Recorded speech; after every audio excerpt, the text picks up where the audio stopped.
অবাক হয়ে আছে। ভাবতেই পারছে না রাশেদের মতো একজন মাফিয়ার বন্ধু রবি। রবি সবাইকে বুঝিয়ে চলে এলো বাসায়। আপুকে কলেজে ঘটে যাওয়া সব ঘটনা বলল। আপু তো রবিকে শিখিয়ে দিল কিভাবে প্রপোজ করবে অহনাকে। পরদিন সকালে ঘুম থেকে উঠে ফ্রেশ হয়ে তাড়াতাড়ি নাস্তা করে নিল। বাইক নিয়ে বের হলো কলেজের দিকে। মিনিট 5 পর রবি কলেজে চলে গেল। চারপাশে তাকিয়ে দেখে অনেকে আছে, কিন্তু অহনা নেই। ছোট্ট একটা মেয়ে ফুল নিয়ে আসলো। রবি মেয়েটি থেকে কিছু গোলাপ নিল অহনাকে প্রপোজ করবে বলে। একটু পর কার নিয়ে অহনা আসে। ঠিক যেমন বলেছিল নীল শাড়ি পরে আসছে। রবি এক পা দু পা করে এগিয়ে যাচ্ছে অহনা নামে নাহিমার দিকে। হাতে গোলাপ, কোমরে পিস্তল, ঠোঁটে রবির পৈশাচিক হাসি। ব্রেকিং নিউজ, জেলের মধ্যে খুন হলো 7 জন কয়েদি। পুলিশ জানান ওই বন্দি জেলে ছিল 8 জন কয়েদি, যার মধ্যে রুদ্র নামের এক কয়েদি 3 দিন হলো সেই জেলে আসছে। আশঙ্কা করা হচ্ছে রুদ্র নামের সেই কয়েদি বাকি 7 জনকে মেরে জেল থেকে পালিয়েছে। মাত্র 3 দিনের মাথায় এমন নিখুঁত মার্ডার করে দেখে সবার মনে জন্ম হলো একটাই প্ল্যান, যে কয়েদিগুলোকে প্ল্যান করে খুন করা হলো না তো। আরো জানতে চোখ রাখুন আমাদের পর্দায়। এতক্ষণ ছিলাম আমি লামিয়া ইসলাম আপনাদের সাথে। লামিয়া সংবাদ শেষ করে টেবিলে থাকা গ্লাস হাতে নিতে নিতে বলল, আজকাল কিছু এলো রে, জেলের ভিতরে আসামিকে খুন করে চলে যায় অন্য আসামি। পাশে বসে থাকা একজন সিনিয়র সাংবাদিক লামিয়াকে বলল, আমাদের কাজ হচ্ছে এখন এই ঘটনাটা কিভাবে হলো, রুদ্র নামের কয়েদি করলো না অন্য কেউ, নাকি পুলিশ নিজেরাই এই ঘটনা সাজিয়েছে, আমাদের খুঁজে বের করতে হবে। যদি আমরা এটা করতে পারি তো আমাদের চ্যানেল অনেক উপরে উঠে যাবে। কথাগুলো শুনে মাথা নেড়ে হ্যাঁ জানান দিল। এদিকে জেলের থেকে 7 কয়েদিকে মেরে ফেলায় বর্তমান এমপি চিন্তায় পড়ে গেল। যে কয়েদিগুলো মারা গেছে তারা ছিল বর্তমান এমপির খুব কাছের মানুষ। ওই যে কথাই আছে না, রাজনৈতিক কারণে কিছু খারাপ মানুষকেও পাশে রাখতে হয়, যাতে স্বার্থ হাসিল করতে সুবিধা হয়। ঠিক এই কারণে বর্তমান এমপি সায়েম সাহেবের কয়েদিগুলোকে পাশে রেখেছিল। দরকার হলে কয়েদিগুলোকে সাময়িক সময়ের জন্য বের করে নিজের স্বার্থ অনায়াসে হাসিল করতে পারে সায়েম। কিন্তু এখন কি হবে? জেলের বাইরে যেমন এমপির জন্য কাজ করত কয়েদিগুলো, ভেতরেও তেমন কাজ করত।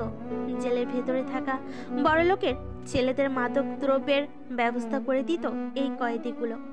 এখন আর কেউ রইল না এমপির জন্য জীবন নিতে কিংবা জীবন দিতে পারে এমন লোক। এমপি বসে বসে ভাবছে এখন কি করে আবার সবকিছু আগের মতো পরিচালনা করা যায়। এমপির ফোন বেজে উঠল। ওপাশ থেকে কেউ একজন বলছে, কিরে 7 জন লোককে একসাথে হারিয়ে খুব কষ্ট হচ্ছে নাকি? তোর সবাইকে এক এক করে শেষ করে দেব আমি। অপরপক্ষের কথা শুনে এমপি সাইম বুঝতে পারল এটা সেই যে তার লোকগুলোকে মেরে ফেলেছে। সাইম বলল, তুই আমার 7টা লোককে মেরে নিজেকে অনেক বড় কিছু ভাবিস না। আমি তোকে খুঁজে বের করে টুকরো টুকরো করে কেটে ফেলবো। কত আশা করে কতজনেই তো মারা গেল, পূর্ণ হলো কি তাদের আশা? তোরও হবে না। শুধু গণনা করে যা দিনগুলো, খুব তাড়াতাড়ি তোর কাছে আসছি। নিজেকে লুকিয়ে রাখতে পারবি না তুই রুদ্র। আমি তোর সামনে সবসময় আসি, শুধু তুই দেখতে পাস না। দেখার মতো চোখ তোর নাই। ফু। হঠাৎ করে এমপির সামনে থাকা গ্লাস ফেটে গেল। সবাই ভয় পেয়ে গেল। ওপাশ থেকে রুদ্র বলল, কিরে ভয় পেয়েছিস? আমি তোকে প্রতিনিয়ত ভয় দিয়ে দিয়ে মারবো।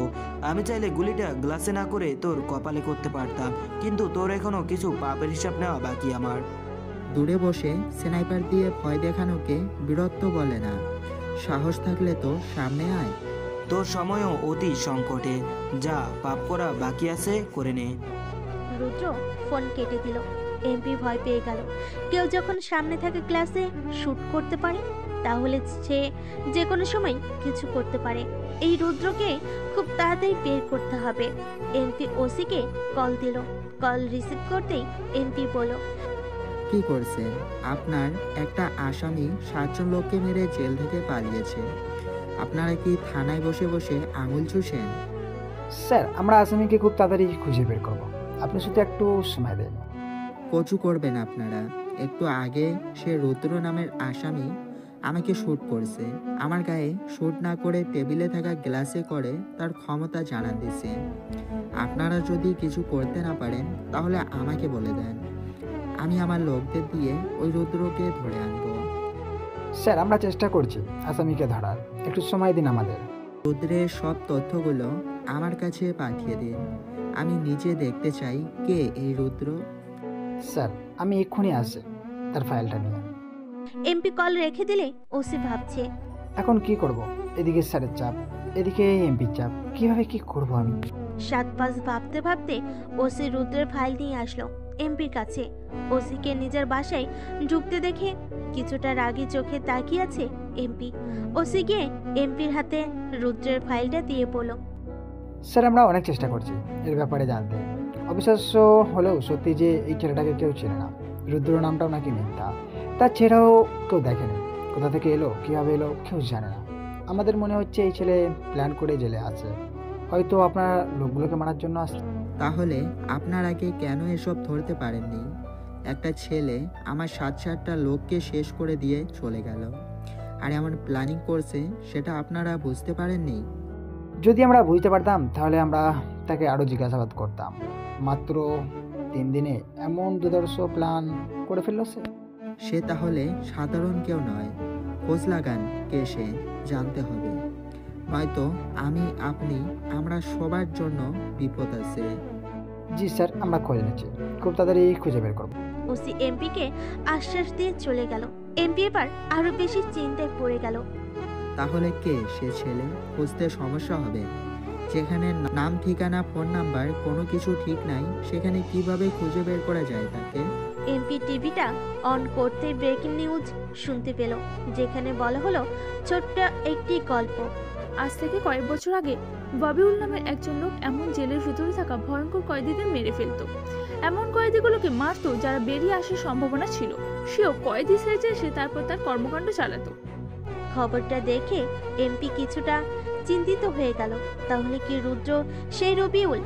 এই খবর শুনে একটা রহস্যময় হাসি দিল রবি। হাসিটা যতই রহস্যময় হয়, ধ্বংস ততই ভয়ঙ্কর হয়।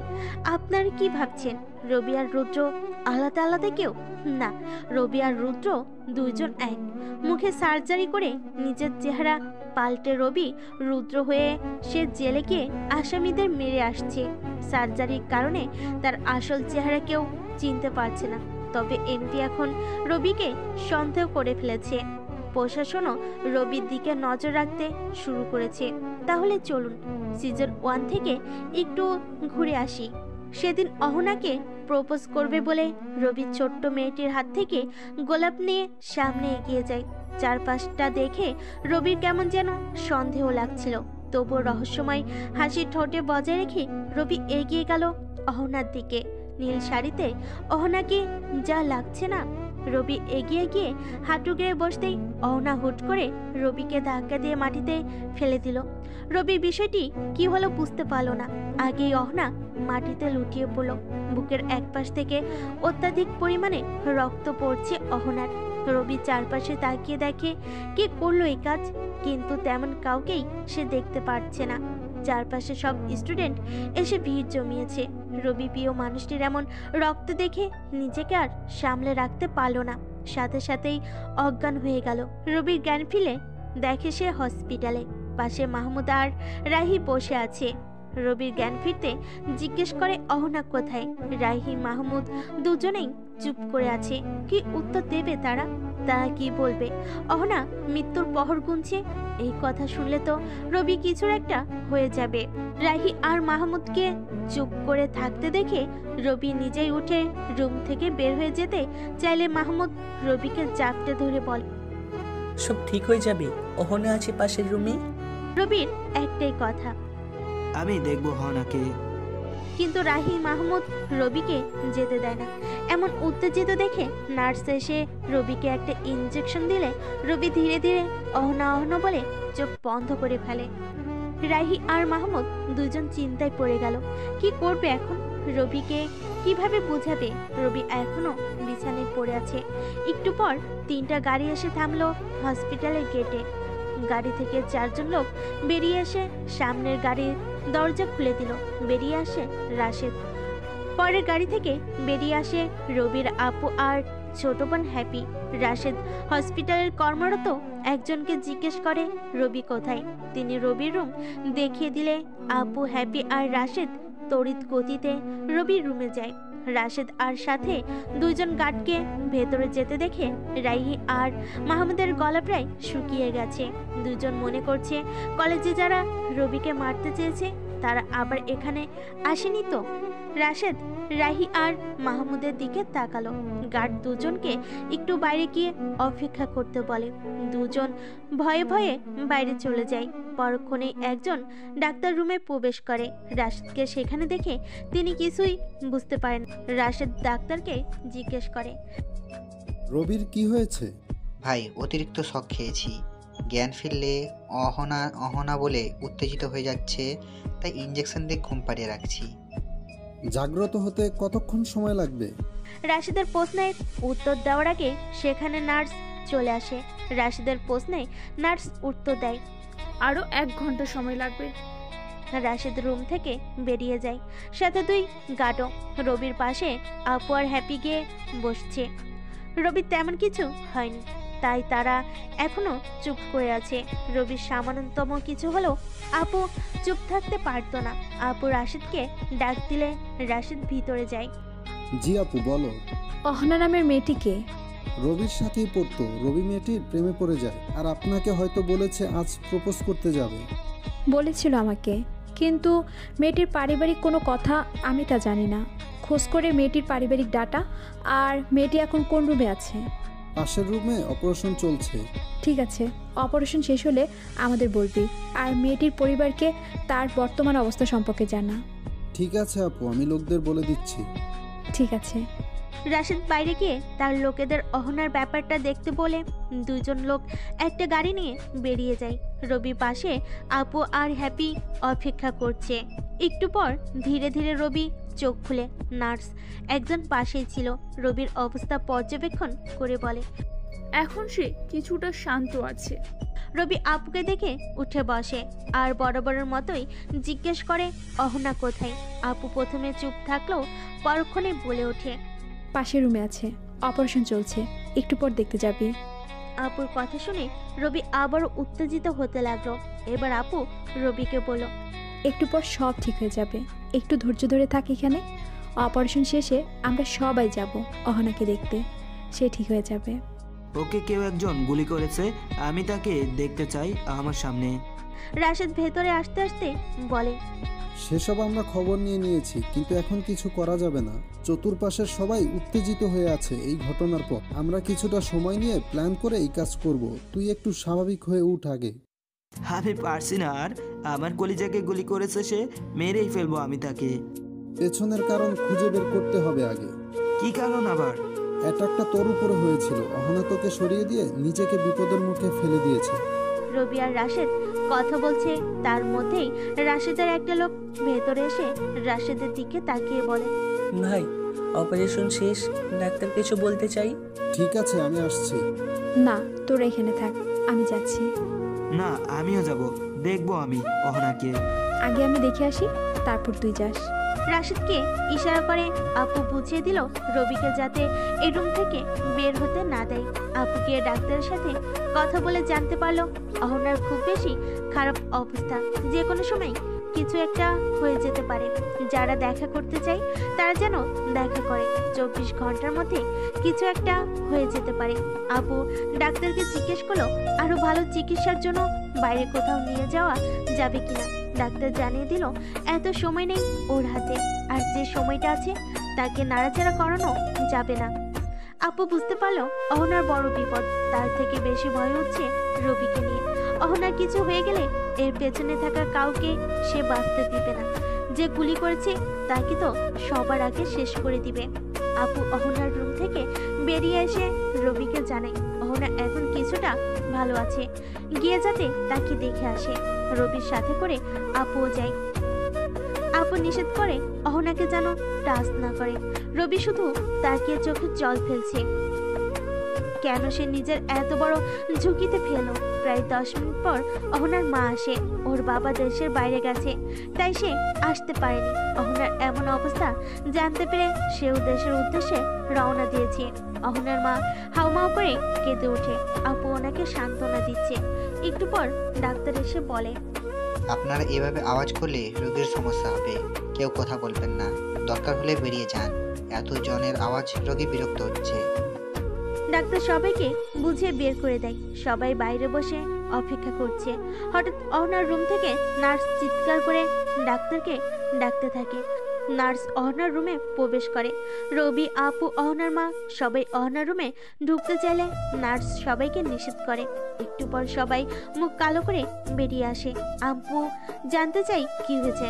ডাক্তার জানাই অহনা কোমায় চলে গেছে, তবে এটার খুশি সংবাদ যে খুব তাড়াতাড়ি রোগীর উন্নতি হবে। প্রথমে সবার খারাপ লাগলেও পরের কথায় সবাই কিছুটা স্বস্তি পায়। রবি তো ধীরে ধীরে প্রতিশোধ নামক অনলে পড়তেছে। মনে মনে সে প্রতিজ্ঞা করে নিল, যে বা যারা এর পেছনে আছে তাদের সবাইকে শেষ করে দিবে, শেকড় সহ তাদের বংশ উঠিয়ে নিবে। আপু অনেক বুঝিয়ে রবিকে বাসায় নিয়ে আসে। ডাক্তার বলেছে অহনাকে হসপিটালে না রেখে বাসায় নিয়ে গিয়ে সেবা করতে। সপ্তাহ পার হতেই শুরু হয় রবি পাগলামি। ধীরে ধীরে সে কেমন যেন অগোছালো হয়ে ওঠে। আপু একদিন পর পর অহনার বাসায় যায়, তাকে দেখে আসে। মাঝে মধ্যে রবিও যায়। হুট করে একদিন রাশেদ কল করে জানায় যারা অহনাকে গুলি করেছে পুলিশ তাদের সবাইকে গ্রেপ্তার করেছে। 1 সেকেন্ড দেরি না করে রবি রাশেদকে একটা প্ল্যান বলে। রবি নিজের মুখে সার্জারি করে। রবি থেকে হয়ে ওঠে রুদ্র। রাশেদের কথায় পুলিশ রবিকে গ্রেপ্তার করে সেই জেলে নিয়ে যায় যেখানে ওই অপরাধীগুলিকে রাখা হয়েছে যারা অহনাকে গুলি করেছে। রবি সেখানে গিয়ে সবার আগে খুব ভালো ব্যবহার করে তাদের মনে একটা জায়গা তৈরি করে নেয়। কথায় কথায় রবি জানতে পারে তারা সাইমের জন্য কাজ করে। রবি যখন জানতে চায় অহনাকে তারা কেন গুলি করেছে, তখন তারা জানায় তারা অহনাকে নয় বরং রবিকে মারার জন্য আসছিল। মাঝখানে ওই মেয়েটা চলে আসে। সাইমের কথা অনুযায়ী তারা রবিকে মারতে পারলে অনেক টাকা পেত। রবি জানতে চায় কেন তারা রবিকে মারতে চায়। রবির গলা ভারী হয়ে গেলে তাদের মনে সন্দেহ ঢুকে যায়। তাই রবি আর কিছু না বলে চুপ করে তাদের পাশে বসে পড়ে। একদিন 2 দিন চলে যায়। রবি যা যা জানা দরকার সব জেনে নিয়েছে। আর 3য় দিন সবাই একসাথে বেশ কিছু তথ্য শেয়ার করে একজন আরেকজনকে। সময়টা পেরিয়ে রাত চলে আসে। রবি তাদের সব তথ্য জেনে নিয়ে রবি নিজের পরিচয় দেয় তাদের। তখন সবাই সেখানে রবির উপর ঝাঁপিয়ে পড়ে রবি আর চুপ করে থাকে না। এক এক করে সবাইকে মারতে শুরু করে।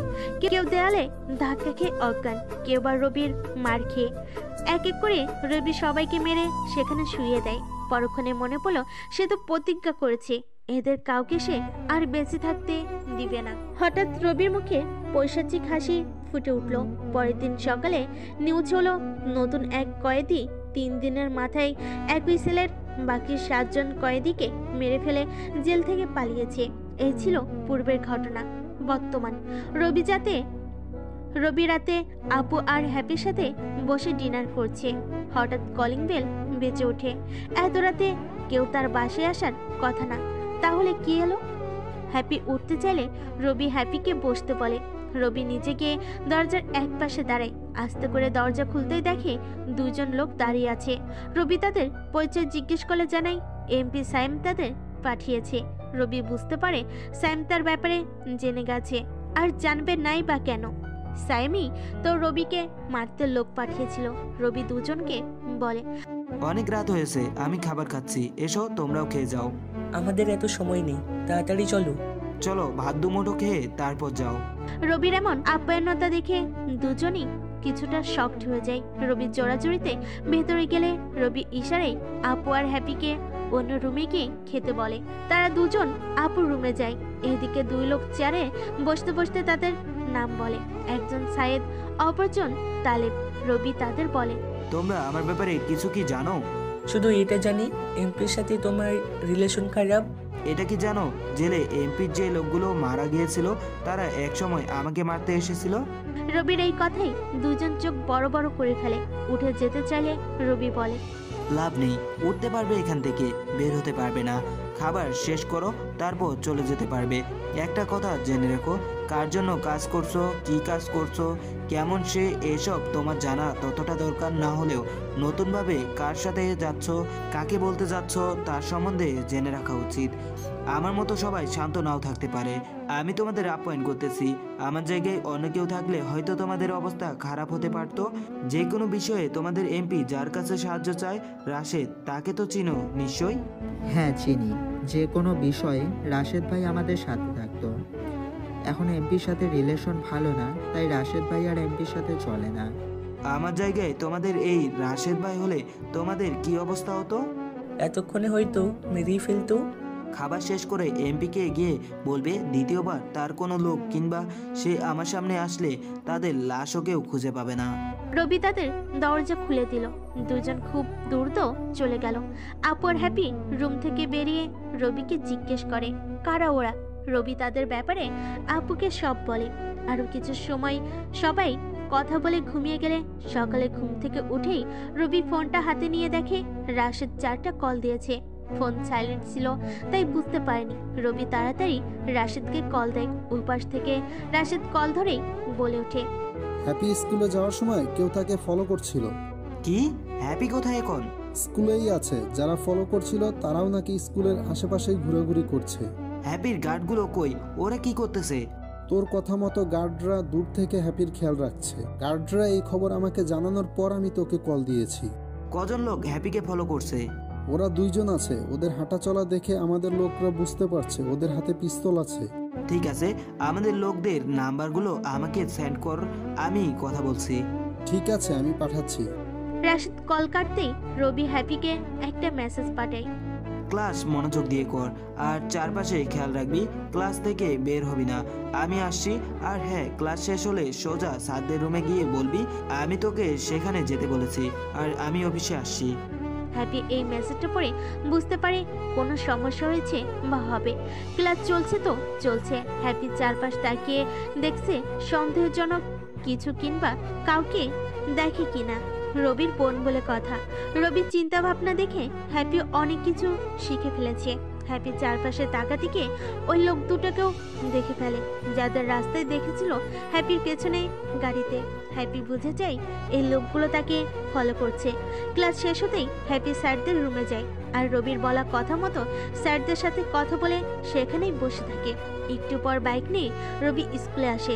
সোজা অফিসে গিয়ে হেড স্যারের রুমে চলে যায়। এর আগেও অনেকবার আসছিল এখানে রবি, তাই সব স্যারেরা রবিকে ভালো করে চিনে। হ্যাপির পড়াশোনা কেমন চলছে না চলছে জানতে মাঝে মধ্যেই আসা হয়। পিয়নকে বলে সবার জন্য চায়ের ব্যবস্থা করলো। রবির পাশেই বসে আছে হ্যাপি। রবি স্যারদের সাথে কথা বলছে। তখনই রাশেদ কল দিয়ে জানালো যে লোকগুলো হ্যাপিকে ফলো করছে। তার হয়তো কিছুটা সন্দেহ করেছে, তাই তারা চলে যাচ্ছে। রবির সাথে সাথেই রাশেদকে জানায় যেন তার লোকেরা এই অজ্ঞাত 2 লোককে ধরে ফেলে। রবি কল রাখতেই পাশে বসে থাকা হেড স্যার বলল, কোনো সমস্যা? না তেমন কিছু না, আমার একটু যেতে হবে। ও হ্যাঁ, সাথে আজকে হ্যাপিকেও ছুটি দিতে হবে যদি আপনাদের কোনো সমস্যা না থাকে। রবির কথা শুনে হেড স্যার বলল, না না, সমস্যা নাই। প্রতিবারেই তো বাবা তুমি তোমার বোনকে নিয়ে যাও যখনই আসো। এটা আমার ব্যক্তিগতভাবে খুব ভালো লাগে। আর মাঝে মধ্যে এভাবে এসে খোঁজ খবর রাখা খুব ভালো একটা বিষয়। কয়জনই বা খোঁজ রাখে বলো?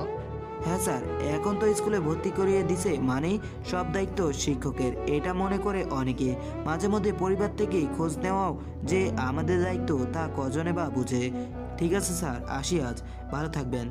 স্যারদের থেকে বিদায় নিয়ে রবি বাইকে এসে বসলে হ্যাপি রবির পেছনে বসতে বসতে বলে, লোক দুটোকে কি ধরে ফেলেছে?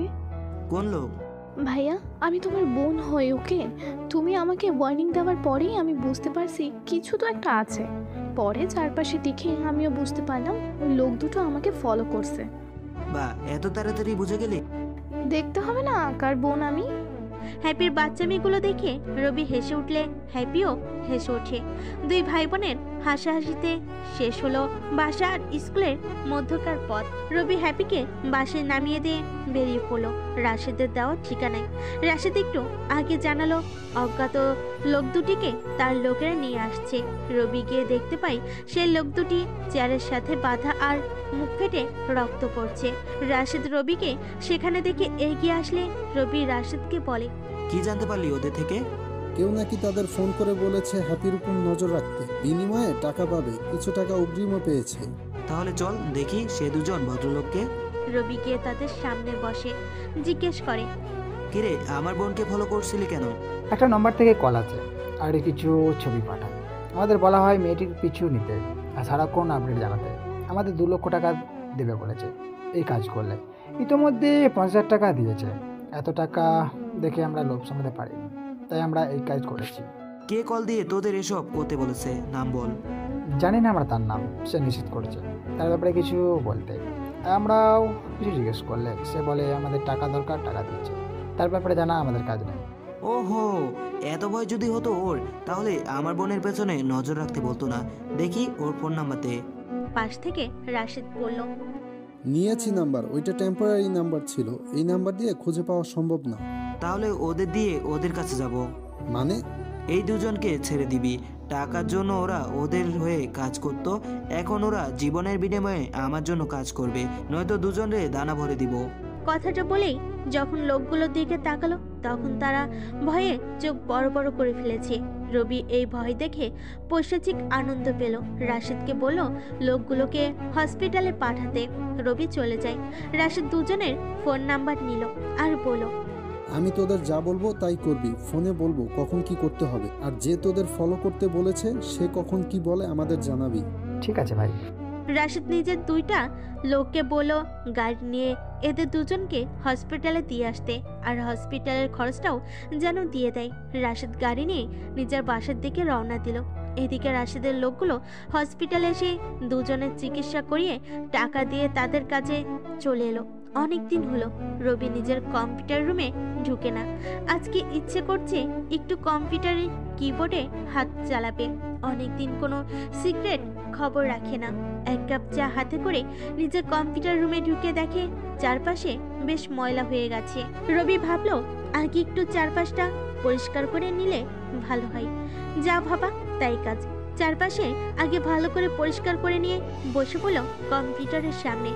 সেদিন অহনার গায়ে গুলি লাগার পর থেকে রবি আজ প্রথমবার কম্পিউটারের সামনে বসলো।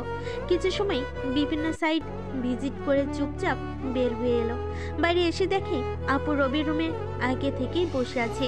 রবিকে কম্পিউটার রুম থেকে বের হতে দেখে আপু অবাক, কারণ এখানেও যে একটা সিক্রেট রুম আছে আপু সেটা জানতো না। রবি আপুর থেকে এই ব্যাপারটা সর্বদাই লুকিয়ে রাখার চেষ্টা করত। কথায় আছে না, চোরের 7 দিন মালিকের 1 দিন, তেমনি রবি এতদিন ব্যাপারটা লুকিয়ে রাখতে পারলো, আজ পারেনি। রবি কাচুমাচু করে আপুকে বলল, তুমি এখানে কখন এলে? আমি তো আমার রুমের দরজা বন্ধ। রবি ভেবেছিল সে রুমের দরজা বন্ধ করেছে, কিন্তু এখন মনে পড়লো সে দরজা বন্ধ করেনি, তাই তো আপুর রুমে ঢুকতে পেরেছে। আপু বলল, কি রুমের দরজা বন্ধ করেছিলে? না মানে বন্ধ করতে ভুলে গিয়েছিলাম। এই ভুলটা না করলে আজকে সত্যিটা আমি জানতেই পারতাম না। না মানে তুমি নিষেধ করেছিলে কম্পিউটারের সামনে না যেতে, তাই আলাদা করে রুম করলাম যাতে তুমি জানতে না পারো। এভাবে আমি জানতে না পারি এমন আরো কি কি কাজ করেছিস? কিছু করিনি, শুধু কম্পিউটার ইউজ করছি, সেটা লুকিয়েছি। এমন কিছু করিস না যাতে পরবর্তীতে তোকে ভুগতে হয় এটা নিয়ে। হ্যাপি কি করছে? টিভি দেখছে। এভাবে গেল আরো কয়েকদিন। রবি জানতে পারে হ্যাপিকে যারা ফলো করছিল আজ তাদের সাথে দেখা করবে হ্যাপিকে ফলো করতে বলা লোকটা। রবির রাশিদকে জানাই লোক রেডি করে রাখতে। লোকেরা চলে গেল নির্দিষ্ট ঠিকানায়। সবে এসে উপস্থিত। রবি একটু দূরে বাইক নিয়ে দাঁড়িয়েছিল। রবি ফোনের স্ক্রিনে দেখে কালো কারে কারোর মুখে মাস্ক পরে একটা লোক গাড়ি থেকে নামলো। রবি লোকটাকে কোথায় যেন দেখেছে এমন মনে হচ্ছে। লোকটা গিয়ে তার 2 লোকের সাথে দাঁড়িয়ে কথা বলতেই পেছন থেকে রবি বাইক নিয়ে এন্ট্রি নিল। এখানে তৃতীয় কাউকে দেখে লোকটা নিজের কোমর থেকে পিস্তল বের করে রবির দিকে তাক করে ধরলো। রবি নিজের মাস্ক খুলে লোকটা পিস্তল নামিয়ে ফেলে।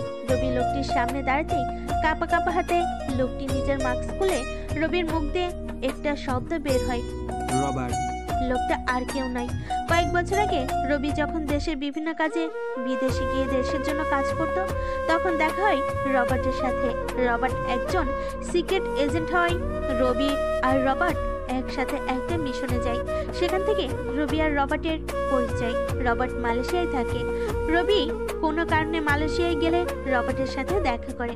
একটা মিশনে এক লোক রবার্টকে পেছন থেকে গুলি করতে গেলে রবি নিজেই লোকটাকে গুলি করে রবার্টকে সেই মিশনে বাঁচায়। সেদিন থেকে রবার্ট আর রবি ভালো বন্ধু হয়ে যায়। মালয়েশিয়ায় কোনো কাজ থাকলে রবি রবার্টকে বলে করিয়ে নেয়। বাংলাদেশের রবার্টের কাজও রবি করে দেয়। তাদের বন্ধুত্বটা অনেক ভালো হয়। রবিকে দেখে রবার্ট এজন্যই ভয় পেল। সবাই জানে রবি মারা গেছে। সেদিন অ্যাক্সিডেন্টে রবির গাড়ি খাদে পড়ে গিয়ে ব্লাস্ট হয়ে যায়। পেছনে রবার্ট ছিল অন্য একটা গাড়িতে। দুজন দুবাইয়ের একটা মিশন শেষ করে আসছিল। তখনই এই ঘটনা ঘটে। অনেক খোঁজ করেও রবিকে পাওয়া যায়নি। সবকিছু পুরো ছাই হয়ে যায়। তাই সবাই ভাবে রবি হয়তো সেখানেই মিশে গেছে। রবির সব কন্ট্যাক্ট অফ ছিল। সিক্রেট কাজ করতে গেলে নিজের তথ্য ছাড়া আর কোনো তথ্য দেওয়া হয় না।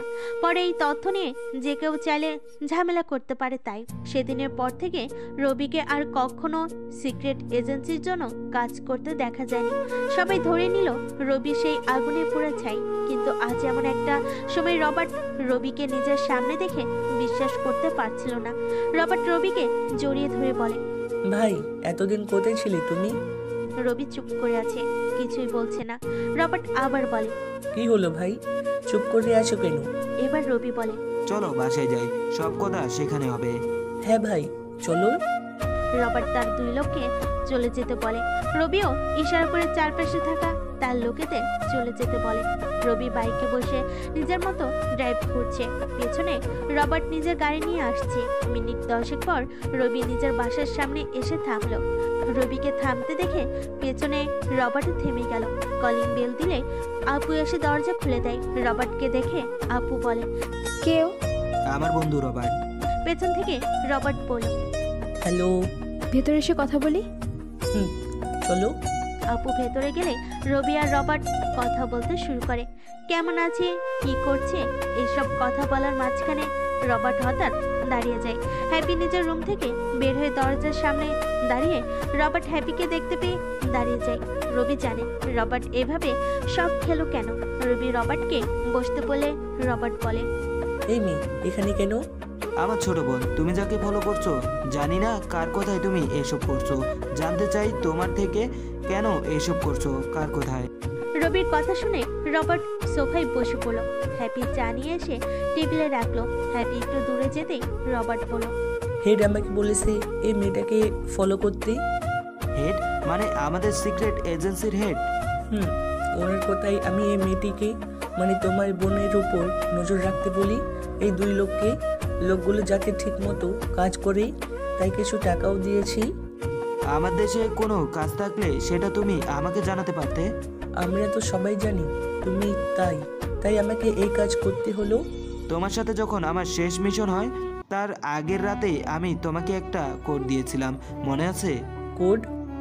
রাতে যখন আমার সাথে প্ল্যান করে রুমে যাচ্ছিলাম তখন তোমার হাতে একটা চিট কোড দিয়েছিলাম, যাতে একটা কোড লেখা ছিল উল্টো পৃষ্ঠায়। ও নো, আমি উপরের পাতাটাই শুধু দেখেছি, নিচের পাতা তো দেখি নাই। সেটা তোমার ভুল ছিল।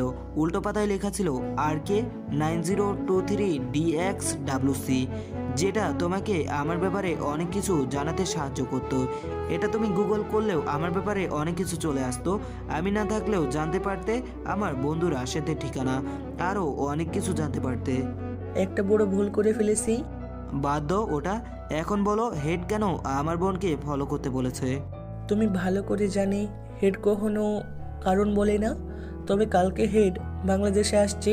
তোমার বোনকে কালকে বা আজকে ওনার সামনে নিয়ে যেতে বলেছে আমাকে। মানে হেড এদেশে 2 দিন থাকবে, তার মধ্যে ওনার সাথে তোমার বোনের দেখা করানোটা আমার কাজ। তার মানে এর পেছনে কি কারণ তুমি জানো না? কিছু জানি না, আমি তোমাকে সত্যি বলেছি। ঠিক আছে, শেষ দিন তুমি দেখা করাবে হ্যাপি মানে আমার ছোট বোনের সাথে হাইডের। এটা মনে রাখবে, হ্যাপি আমার বোন। আমি শুধু পেছনের কারণটা জানার জন্য আমার বোনকে সামনে আনছি। যদি কেউ আমার বোনের গায়ে একটা ফুলের টোকাও দিয়ে যায় তাহলে তার লাশ ওখানেই পড়ে যাবে।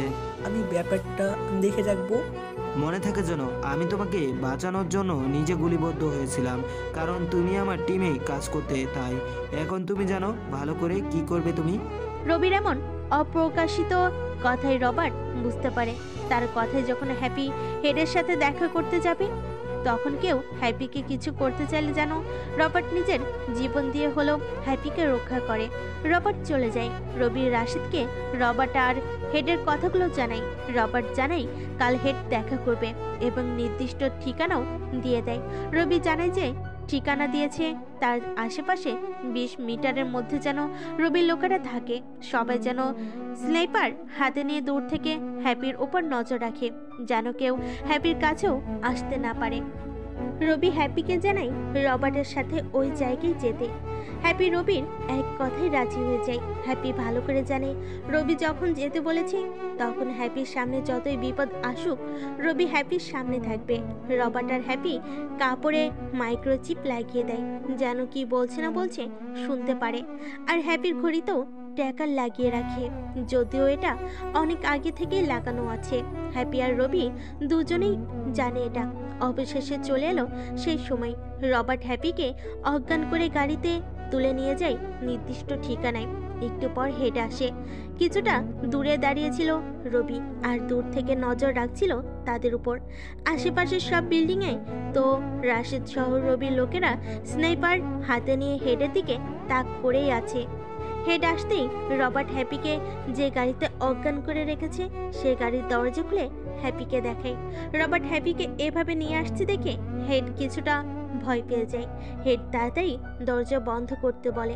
রবার্টকে আরও বলে, এই মেয়েটিকে আনতে কোনো সমস্যা হয়নি তো? না, কোনো সমস্যা হয়নি, কিন্তু স্যার এই মেয়েটিকে কেন এখানে নিয়ে আসতে বলেছেন? মেয়েটির কোনো সমস্যা হোক তা আমি চাই না। আমি আমাদের সবার ভালোর জন্য এই কাজটা করছি, কিন্তু মনে হচ্ছে না এত কিছু করে কোনো লাভ হয়েছে। স্যার, আপনার কথার আগামাতা কিছুই বুঝতে পারছি না, একটু ক্লিয়ারলি বলুন প্লিজ। রবার্টের কথা শুনে একটা দীর্ঘশ্বাস নিল হেড। চোখের চশমা খুলে হাতে নিয়ে বলতে শুরু করলো, সেদিন তুমি আর আমার আরেকজন চৌকো এজেন্ট মিশনে গিয়েছিল, তোমার মনে আছে রবির কথা? হ্যাঁ স্যার, মনে আছে। রবির সাথে এই মেয়েটির কি রিলেশন? বলছি শোনো, সেদিন যে অ্যাক্সিডেন্টে গাড়িতে আগুন ধরে যায়, ওই গাড়িতে রবির বডি পাওয়া যায়নি। সবাই মনে করছে হয়তো আগুনে পুড়ে ছাই হয়ে গেছে, কিন্তু আমি এই বিষয়টি মানতে পারছি না। এমন একজন চৌকো অফিসার আমি কোনোভাবে হাতছাড়া করতে চাই না। আমি ওর মধ্যে এমন কিছু দেখেছি যার জন্য আমার পরবর্তী জায়গা ও পেত। আমি না থাকলে সে আমার চেয়ারে বসতো। আমার এখনও নিজেকে বিশ্বাস করতে কষ্ট হচ্ছেও নাই। আমি ওর ব্যাপারে জানতে চাই, অনেক খোঁজ লাগাই। অনেক দিন পর জানতে পারি ওর ঠিকানা এই শহর। চিন্তা করি ও যদি বেঁচে থাকে বা আমাদের থেকে দূরে সরে থাকে তাহলে এমন কিছু করে যাতে ও নিজে থেকেই বাইরে চলে আসে। এই মেয়েটি নাকি তার বোন, এটা জানতে পেরে তোমাকে বলেছি এই মেয়েটিকে ফলো করতে।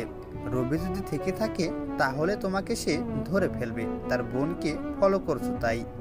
আর সে তোমাকে ধরে ফেললে আমরা বুঝতে পারবো রবি এখনো বেঁচে আছে। কিন্তু এখনো সব কিছু বৃথা গেল মনে হচ্ছে। তবে একটা বিষয় আমাদের মাথায় রাখতে হবে। কি বিষয় স্যার? রবির একজন ভালো বন্ধু আছে, যদিও সে মাফিয়া।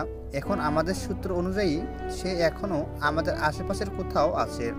তার থেকে হয়তো রবির ব্যাপারে ভালো কিছু জানতে পারি। হয়তো এমনও হতে পারে রাশেদ মানে রবি সেই বন্ধু জানে রবি বেঁচে আছে, হয়তো রাশেদের কাছে আছে। স্যার, একজন মাফিয়ার কাছে যাওয়া কতটা ঠিক হবে? তাকে সবাই মাফিয়া বলে জানলেও সে আসলে মাফিয়াদের মতো কিছু করে না। লোকে কেন জানি শুধু শুধু তাকে ভয় পায়। যদি আমরা রাশেদের কাছে যাই আর সে যদি আমাদের যাওয়া ভালো চোখে না দেখে তো আমাদের মেরে ফেলতেও পারে স্যার।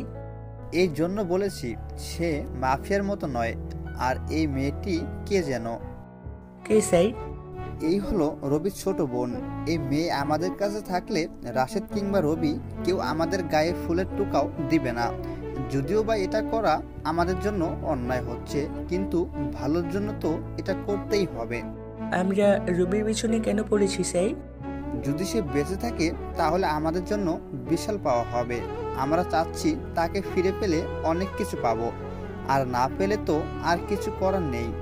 আমি নিজেকে মানাতে পারছি না সে নাই এই কথা, তাই এই ব্যবস্থা নিলাম। ওর বোনকে টোপ হিসাবে ব্যবহার করতে হবে এখন। তাহলে আমরা কবে রাশেদের সাথে দেখা করব? এক্ষুনি। আমার কাছে এত সময় নেই এখানে থাকার। কালকে আমার মেয়ের জন্মদিন। রবির এই ছোট বোনের মতো আমারও একটা মেয়ে আছে। ওর জন্মদিনে আমি না থাকলে কিভাবে হয় বলো? আজকেই ফিরতে হবে আমাকে। রবি, রাশেদ সবাই তাদের এই কথাগুলো দূর থেকে শুনে বুঝতে পারে রবিকে খোঁজ করা হচ্ছে তার বীরত্বের জন্য। একটা মানুষ কতটা আপন করে নিলে এভাবে কারোর লাশ না পাওয়া পর্যন্ত বিশ্বাস করে না, সেটা আমার আপনাদের বোঝানো সম্ভব নয়।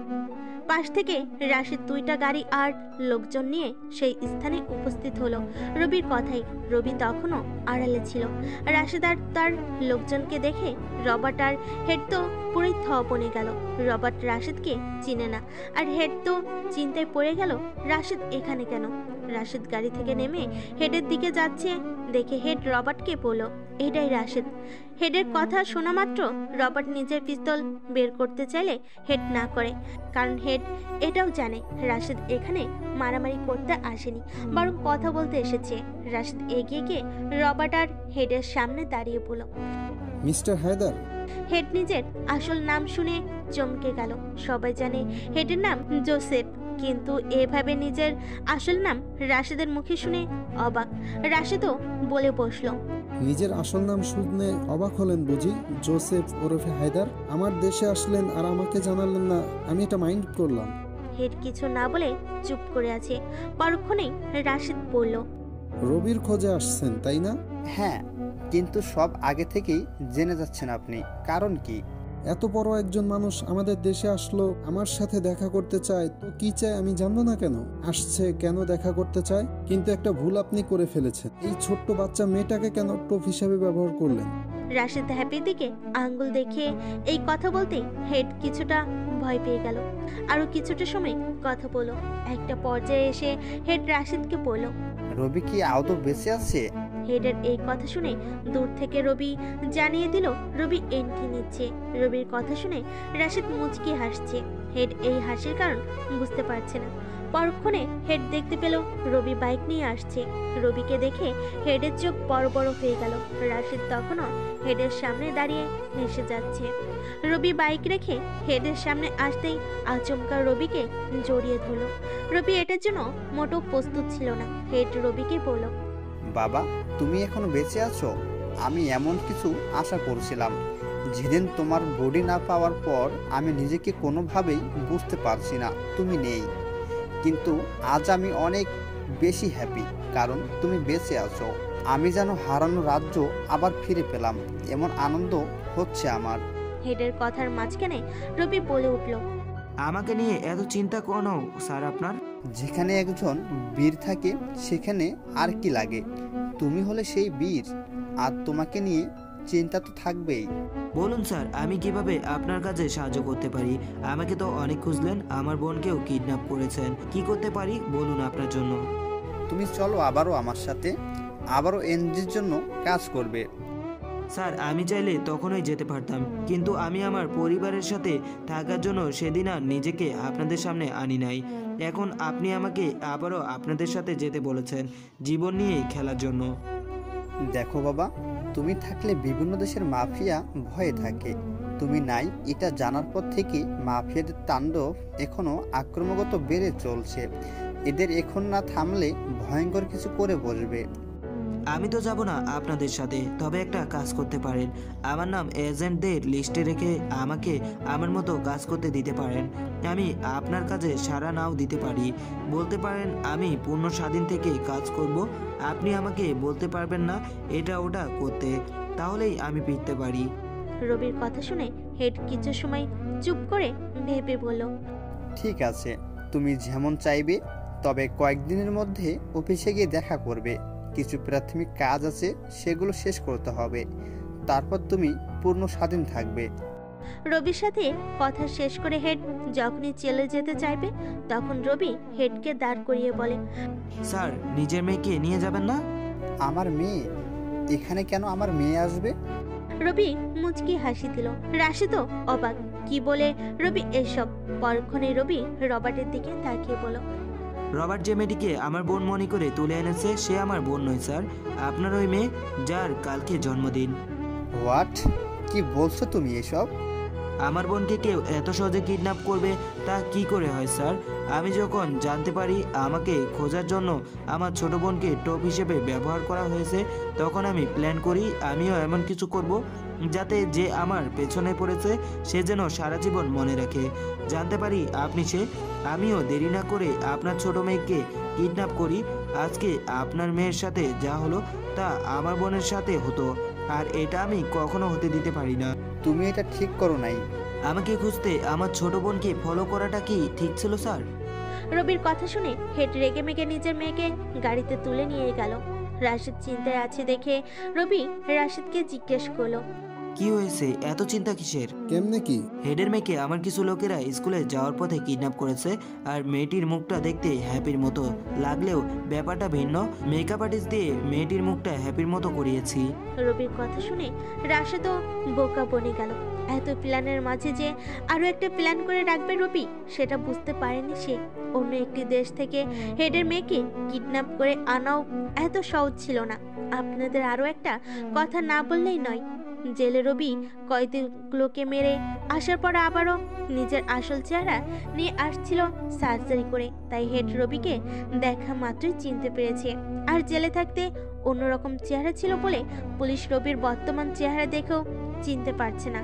হেড নিজের গাড়িতে করে চলে গেল। রাশিদ দাঁড়িয়ে তখনও অবাক দৃষ্টিতে রবির দিকে তাকিয়ে আছে। রবি রাশিদকে বলল, এভাবে না তাকিয়ে চল এখান থেকে। রাশিদ হাতে চারপাশে ইশারায় কিছু বললে রবি আর রাশিদের সব লোকেরা নিজেদের অস্ত্র নিয়ে সবে রাশিদ আর রবির কাছে আসে। রাশিদ সবাইকে বলে চলে যেতে। সবাই চলে যায়, তবে রবিকে পেছন থেকে ফলো করা গার্ডগুলো থেকে যায়। রবি আর রাশিদ নিজেদের গাড়ি করে বাসায় চলে আসে। রাতে আবারও ল্যাপটপে বসে কাজ করছিল রবি। হঠাৎ ফোনটা বেজে উঠলে দেখে অহনার মা ফোন করেছে। রবি মোটেও অবাক হয়নি। অহনার অবস্থা জানানোর জন্য অহনার মা মাঝে মধ্যেই রবির আপুকে কল করে। দরকার পড়লে রবিকে কল দিয়ে ডাকে, আর এখনো সেটাই হলো। অহনার নাকি কিছুটা পরিবর্তন হচ্ছে, শ্বাস নাকি একটু জোরে জোরে নিচ্ছে। তাড়াতাড়ি যেন রবি অহনার বাসায় যায়। রবির বুক ধুকপুক করছে, কি জানি না কি হয় এই ভয়ে কাজ করছে। রবি তাড়াতাড়ি বাইক নিয়ে অহনার বাসায় যায়। গিয়ে দেখে অহনার পাশে তার মা বসে কান্না করছে। কতদিন হলো অহনা শুয়ে আছে, কারোর সাথে কথা বলছে না।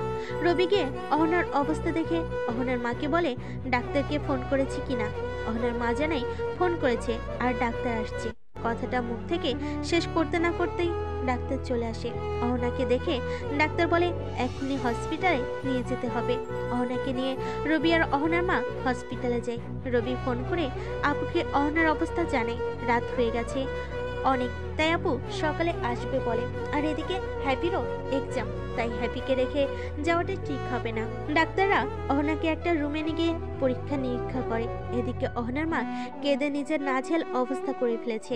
প্রায় 40 থেকে 50 মিনিট পর ডাক্তার বাইরে এসে একটা স্বস্তির নিঃশ্বাস ফেলে বলে, অহনা এখন আগের থেকে অনেকটা ভালো আছে। আশা করা যাচ্ছে 5 থেকে 7 দিনের মধ্যে জ্ঞান ফিরবে।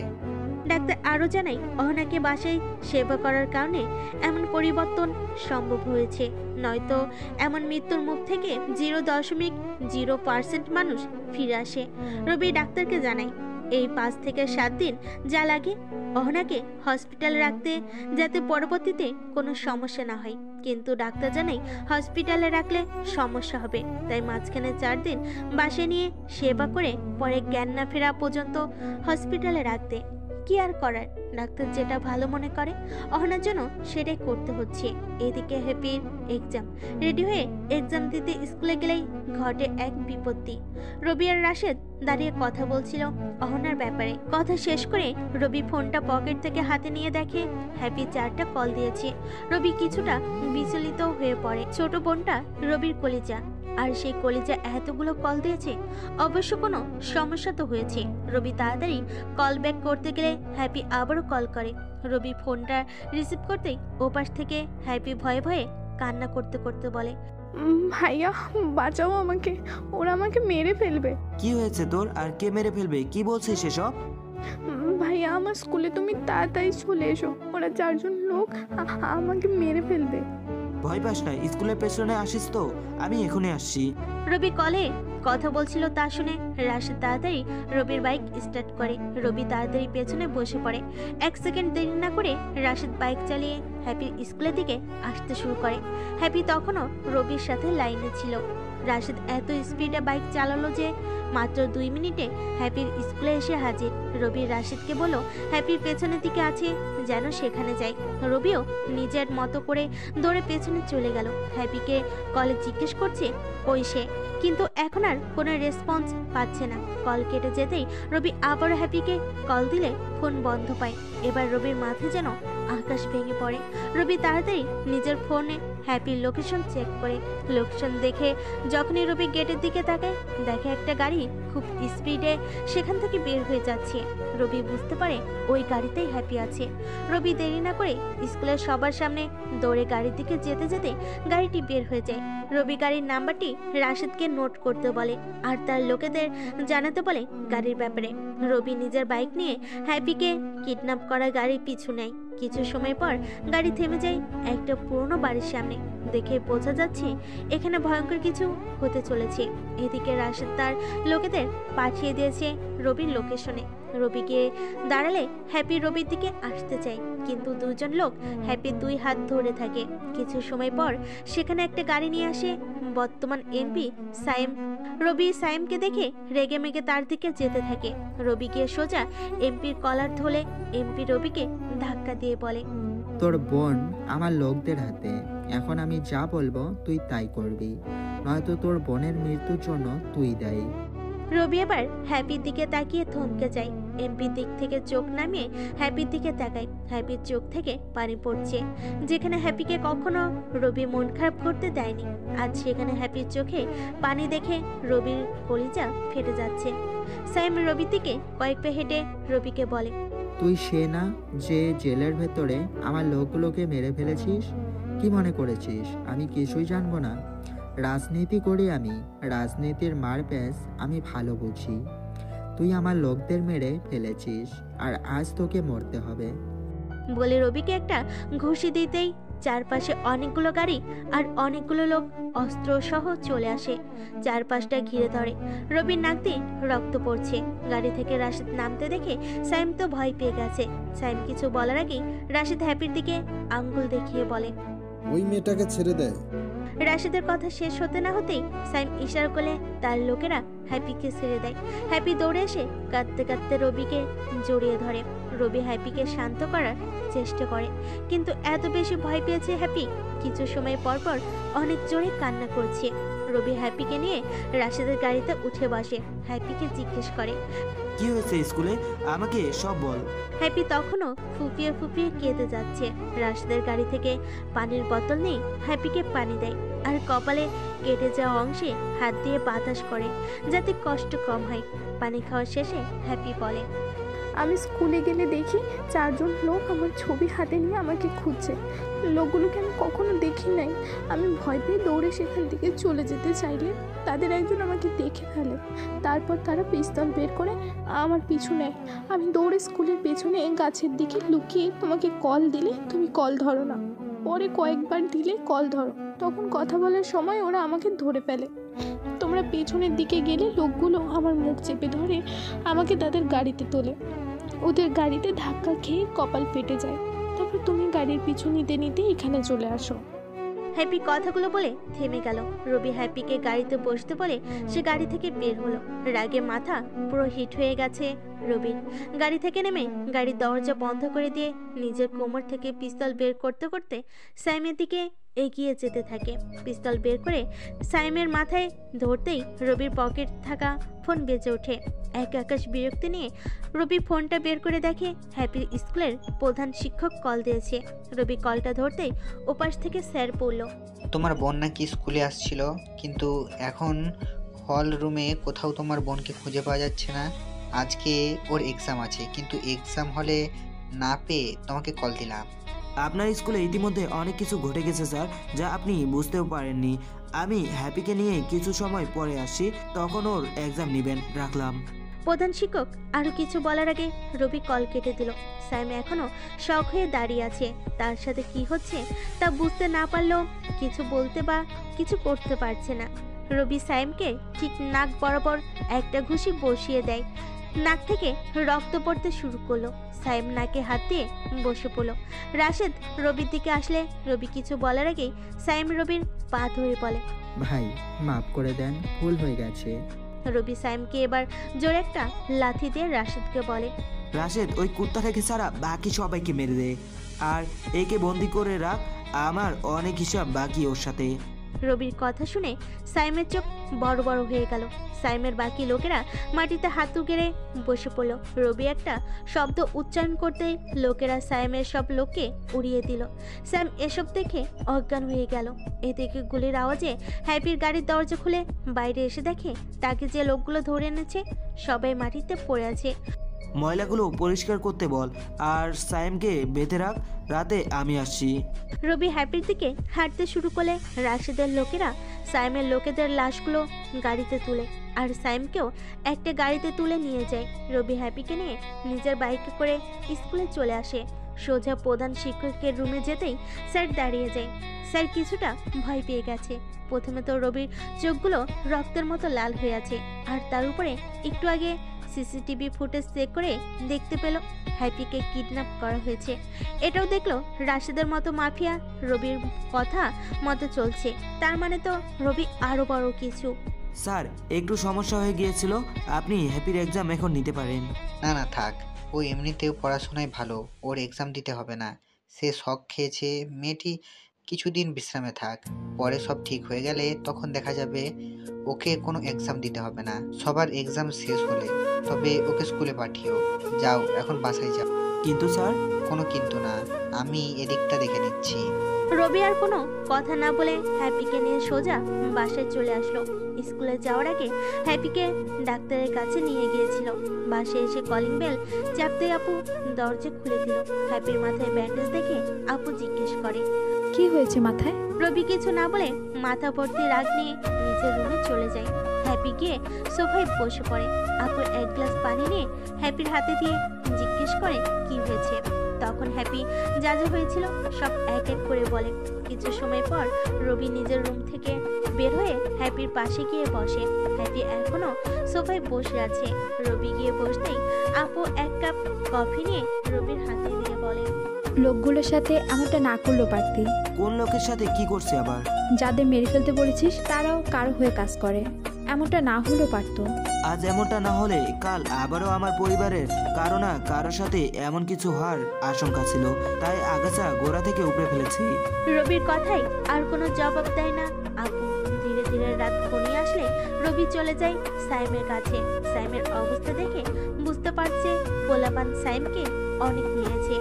রবি সাইমের কাছে যেতে দেখে পোলাপান রবির কাছে আসলো। রবি বলল কিছু জিনিস আনতে, লবণ, মরিচ, প্লেট এসবের কথা শুনে সাইম বুঝতে পেরেছে তার সাথে কি হতে চলেছে। হাত পা চেয়ারের সাথে বাঁধা। সাইমকে জিজ্ঞেস করলো শেষ কোনো ইচ্ছে আছে নাকি, কিন্তু সাইম সবার মতো বরাবর মাপ চাইল। কিন্তু এটা তো রবির ডিকশনারিতে খুবই কম ইউজ হয়।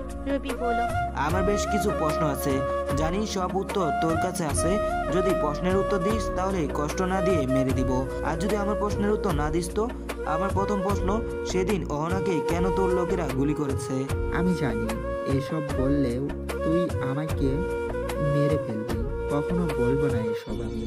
তুই বলবি না, তোর বাপ বলবে। রবি কথা বলতে বলতে সাইম পায়ের পাতায় একটা শুট করলো। সাথে সাথে সাইম লাফ দিয়ে গিয়ে পড়ে গেল চেয়ার নিয়ে। রবি ইশারা করতেই দুজন লোক সাইমকে আবার তুলে রবির সামনে বসালো। আবার জিজ্ঞেস করলো, কেন সেদিন তোর লোকেরা অহনাকে শুট করেছে? বলবো না, তোর যা করার কর। এমনিতেও যখন মারা যাব তোকে এত তথ্য দিয়ে কেন মরতে যাব? মেরে ফেল আমাকে। সাইমের ঘাটদারামি দেখে এবার রবি তার এক লোককে বলো গরম পানি আনতে।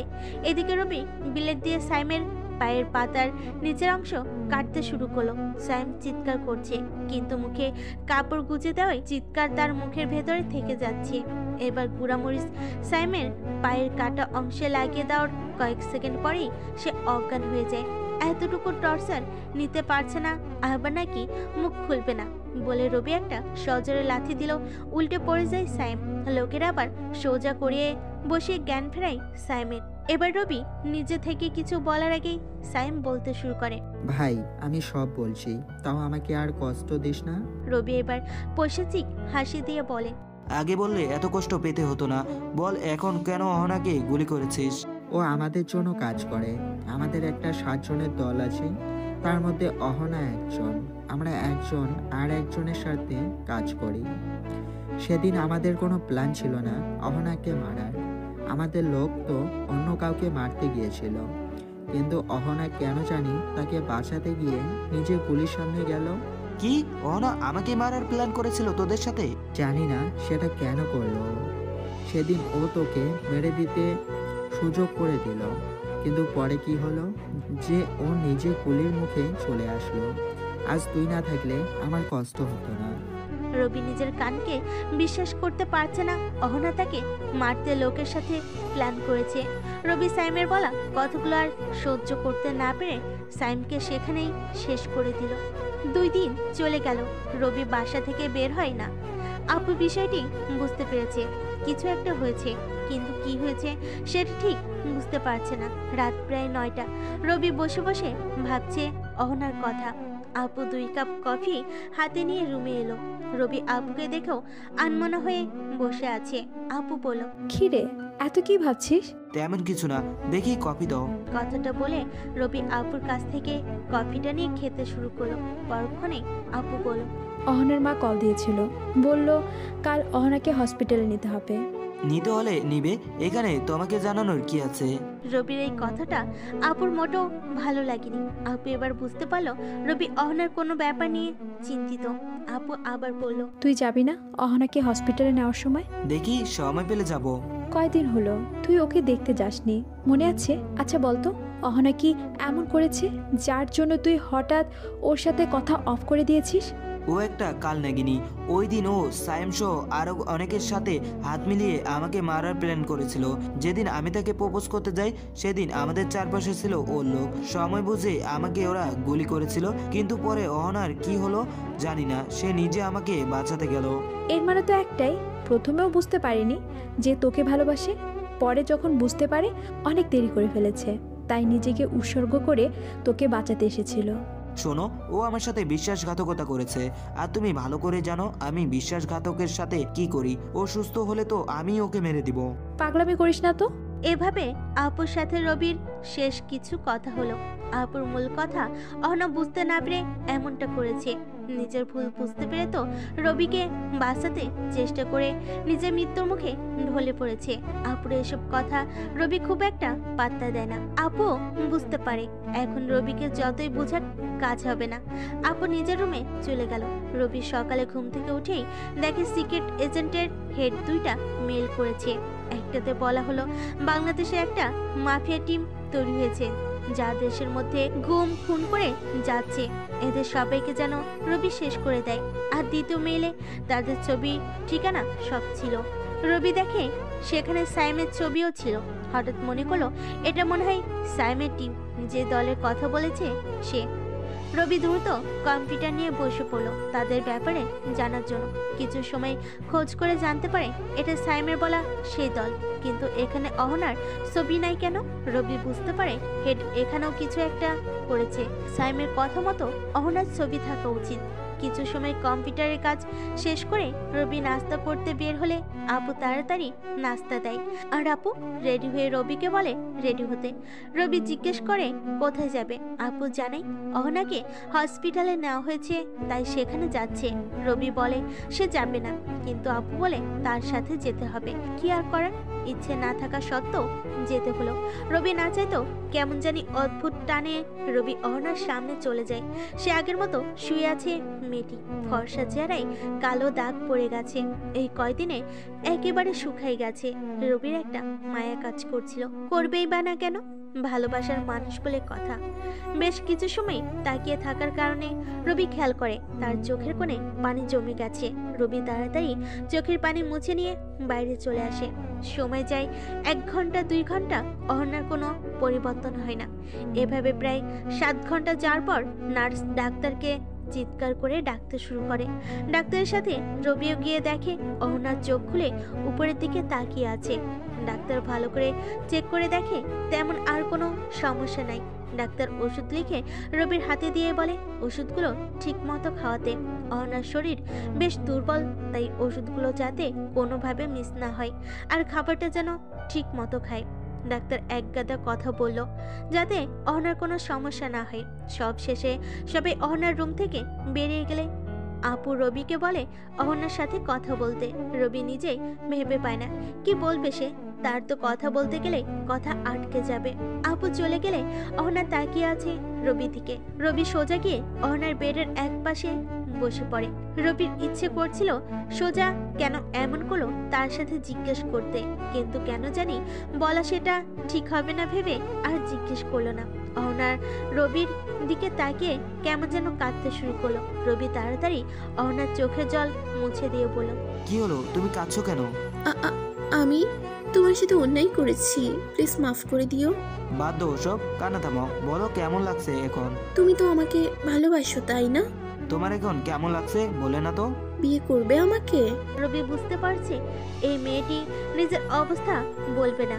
রবি এবার অহনাকে বলল দেখো তুমি অসুস্থ এখনো, আগে তুমি সুস্থ হয়ে ওঠো, তারপর আমরা বিয়ের ব্যাপারে কথা বলবো। আমি জানতে চেয়েছি আমাকে তুমি বিয়ে করবে কি না। কথার মাঝখানে ডাক্তার রুমে চলে আসলো। অহনার চিৎকার করার আওয়াজ শুনতে পেয়ে ডাক্তার বলল এ কি ব্যাপার? উত্তেজিত হলে তো সমস্যা হবে রোগীর, খেয়াল রাখতে হবে রোগী যাতে কোনোভাবে উত্তেজিত না হয়। ডাক্তার অহনাকে একটা স্যালাইন লাগিয়ে দিয়ে চলে যায়। অহনা আবার জিজ্ঞেস করে রবিকে বিয়ে করবে আমায়? রবি এবার কোনো উপায় না পেয়ে বলে দেয় আগে সুস্থ হও, তারপর বিয়ে করব তোমাকে, এখন একটু শান্ত থাকো। আমাকে মাফ করে দিও প্লিজ। আমি তোমাকে সেদিন মেরে ফেলার জন্য মাঠে আসতে বলেছিলাম, কিন্তু আমি তোমার চোখে আমার জন্য ভালোবাসা দেখে আর তোমার ক্ষতি চাইতে পারিনি। তুমি একটু চুপ করো, আমি সব জানি, তুমি কার সাথে কাজ করো না করো সব জানি আমি। সব জানার পরেও তুমি আমাকে বিয়ে করবে? প্রথম কথা হলো আমি তোমাকে অনেক ভালোবাসি, তুমি একটু ভুল করেছো, না হয় সব ভুলে গিয়ে তোমাকে নিজের করে নেব। তবে এটাও তোমার মনে রাখতে হবে আমি কোনো বিশ্বাসঘাতককে কখনো ক্ষমা করিনি।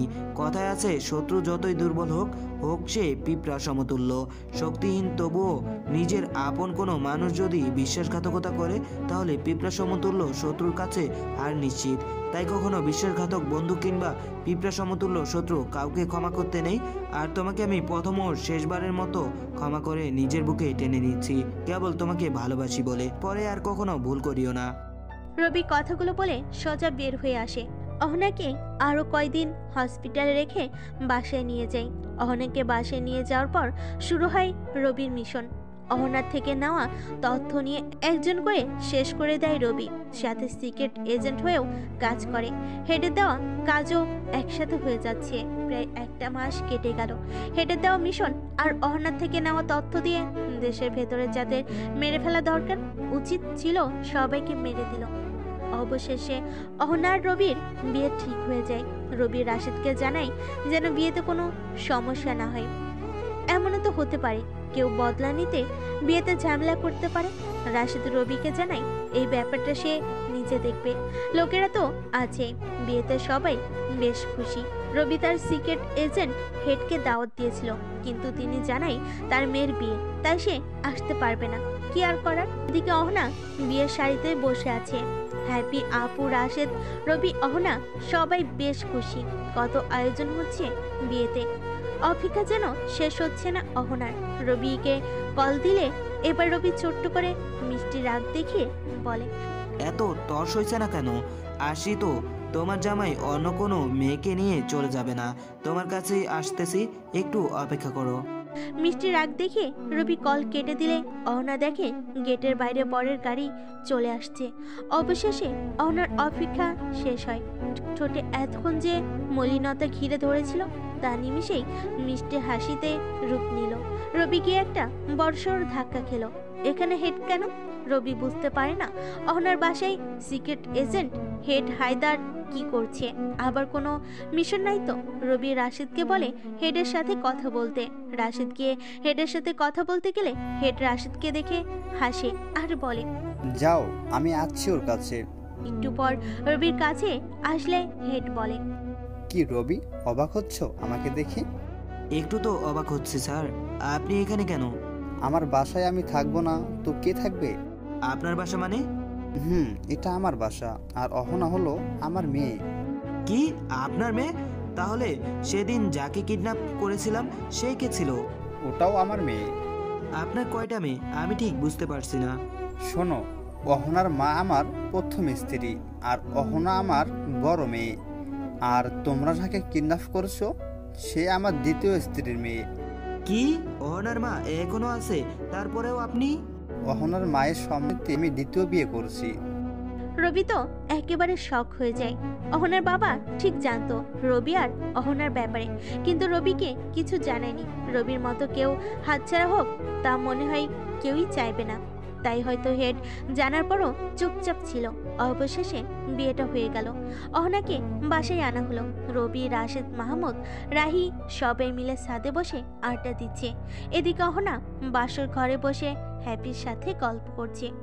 অহনা হ্যাপি থেকে জেনে নিচ্ছে না, মানে রবিকে গিয়ে বকাবকি শুরু করলো। রবি দেখে তখন 1টা বেজে গেছে। আড্ডার এই সময়টা যে এত তাড়াতাড়ি শেষ হয়ে গেল বুঝতেই পারেনি। অবশেষে আপুর বকুনি খেয়ে বাসর ঘরে গেল। বাকিরা সবাই রুমে চলে গেল। রবির রুমে ঢুকতেই অহনা রবির পা ধরে সালাম করতে চাইলে রবি অহনার হাত ধরে টেনে নিজের বুকে ঠাই দেয়। বাকি কি হলো জানি না, বিয়ে তো এখনো করি নাই, তাই এরপরে কি হয় জানি না। যারা বিয়ে করেছো তারা কমেন্টে অবশ্যই জানাবে এরপরে কি হয়।